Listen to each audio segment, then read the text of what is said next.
د نازي اقبال او د خاوند ترمنځ یې طلاق نه دی شوی. دا فتوا چا اولې ورکړې؟ سلامونه مې ومنئ دوستانو. د ویډیو شروع کېدو نه مخکې زموږ چینل خامخا سبسکرایب کړئ. دوستانو لکه څنګه چې تاسو ته معلومه ده جاوید فضا نازي اقبال ته 3 طلاق ورکړي او په اسلام کې د 3 طلاقو نه وروسته دا ګنجایش نشته چې ګنې بیا د میړه او ښځه یو ځای شي، ځکه د 3 طلاقو نه وروسته ښځه په خاوند حرامه شي. خو تاسو ته به دا هم معلومه وي چې دوی د خپلې مسلې د حل کولو لپاره د امریکا غږ ډیوه خبریال فاروق فراق صاحب درېمګړی ټاکلی او ویلي دي چې هغه هر څنګه فیصله وکړه موږ ته منظوره ده او دا فیصله به د اسلامي احکامو په رڼا کې کوو.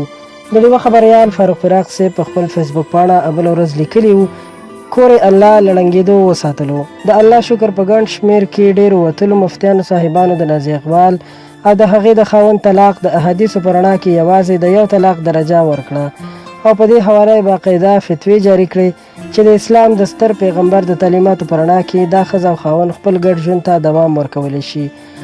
خو چې کله د فاروق فراق نه په همدې اړه کمنټونو کې غوښتنې وشوې چې دا فتوا څنګه او چا ورکړې او خلکو معلومات غوښتل، نو فاروق فراق پرون بیا یو بل پوسټ کړی او لیکلی دی الله مو بخښه، زه نه مفتي یم او نه دیني عالم یم چې چاته به فتوا ورکړم یا به یې له دیني مسایلو خبر کړم. نازي اقبال او د هغې خاوند ته فتوا ما نه بلکې د حرم شریف د متحده عرب اماراتو د فتوو مرکز د پېښور صوابۍ او نورو سیمو مفتیانو ورکړې.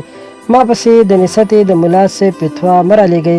زما کار یوازې دومره و چې د ښځې او خاوند ترمنځ په کومو کورنیو لانجو اختلافاتو د هغې هواري کې مې مدد کړی. مذهب او مسلک د هغوی خپل اختیار دی. زه نه د چا مذهب او مسلک کې ګوتې وهلی شم او نه یې وهل غواړم. دوستانو دغه د نازي اقبال د طلاق په اړه نور معلومات چې تاسو سره مو شریک کړل مهرباني وکړئ ویډیو در سره لایک کړئ او زموږ چینل هم خامخا سبسکرایب کړئ. تر بلې ویډیو درنه اجازت غواړم. د الله په امان.